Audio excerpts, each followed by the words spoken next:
So chapter 35 also starts with Alhamdulillah. So it says, in this case, Allah who initiated, He's Fatir samawati wal ard, He initiated the creation of the heavens and the earth. And He placed in there malaika, which could be construed as powers or controllers.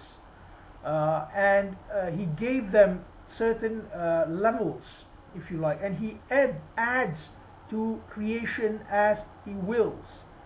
Then verse 32 talks about the mercy of Allah, rahmah, and this theme of rahmah is continued and expounded within this chapter. Next we have verse 33, which is a call to an-nas, ya ayyuhan nas askuru ni'matallahi alaykum. So here again, it's calling to mankind, but it says askuru ni'matallah, or remember, vivify the blessings of Allah. Where else have we seen this? Again, to Bani Israel. Chapter 2 verse 40, Ya Bani Israel askuru ni'mati allati anamtu alaykum. So there again, now mankind is being addressed with this call. Very interestingly, the next ayat, it says wa in yukadhibuka, and if they belie you. So here belying is seen to be the opposite of vivifying the blessings of Allah. So there again we can understand how the rahmah of Allah works. This passage, this is only a 2-verse passage. Verse 35 begins, verse 5, not verse 35, chapter 35 verse 5 begins with the promise of Allah.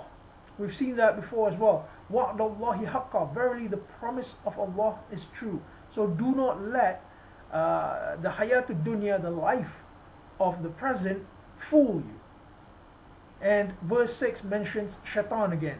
So here we can see that shaitan acts as a catalyst for us to oppose this state of gratefulness, which we will have for Allah. Alhamdulillahi Fatir as-sama, as the verse 1 opens. But shaitan does not want us to remember this.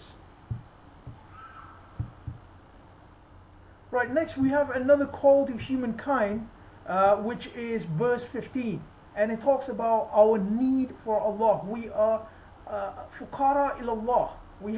We are needers of Allah, but Allah is free from any need, and that proceeds. This passage proceeds with that theme, and it talks about bearing the burden of another, and we can't do that. We can only bear our own burdens, and we are to establish as-salat and to bring.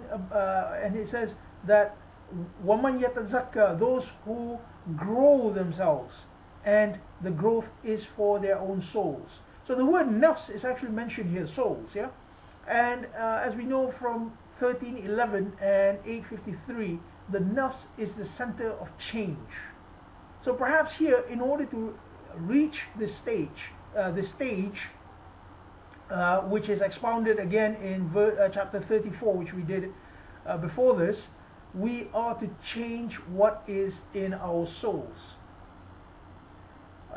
Next, it talks about bringing bashiran wa nadhiran, good news and bad news, good news and warning, sorry.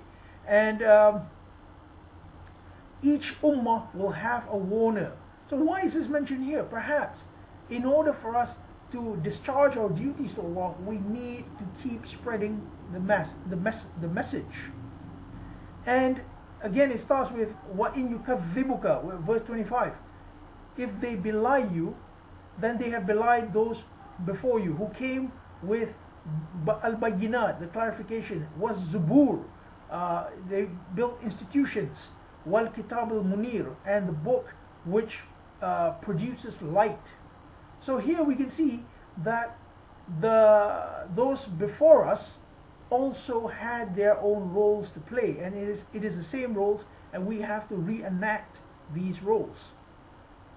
Verse 27, it talks about sending rain from the sky. So here we can see a natural metaphor being used, and it talks about bringing produce of various colors. We will see an expounding of this from Surah Yasin, which is chapter 36, all the way to chapter 39, which is Az-Zumar, later in this Ramadan. A very unique verse, unique in the sense that it's not been seen before so far in this reading. It talks about the inheritance of the book. That's verse 32, which says, ثم أورثنا الكتاب الذي أصطفينا من عبادنا, those whom we have given the book as an inheritance from our servants. So here we can see that after the kingdom has already been mentioned in chapter 34, As-Saba. So after the kingdom, there are those who inherit the book but wrong their own souls, and there are those who follow a middle course, and those who are foremost in doing their good deeds, sabiqun bil khairat. So they are racing for al khairat, doing the good deeds. So this is almost like a warning, if you like, where after that stage of tahmeed, alhamdulillah, yeah, so you have achieved the peak, what happens? You begin to fall. And the rest of the verse, the rest of the chapter continues talking about the garden and the highest felicity or achievement. So there we have it, chapters 34 and 35. It acts as almost like a prior warning to what happens after you have achieved that peak, which is actualized in the hard chapter of 33. So I hope you have an initial idea of what's going on in these two chapters. Inshallah, tomorrow we'll be doing chapters 36 and 37, which is almost like a fresh start in the whole cycle again. That'll be day 19. Thank you very much for keeping up with us up to this point in Ramadan 2011, and we hope to see you tomorrow up till the end. Thank you very much. Bye.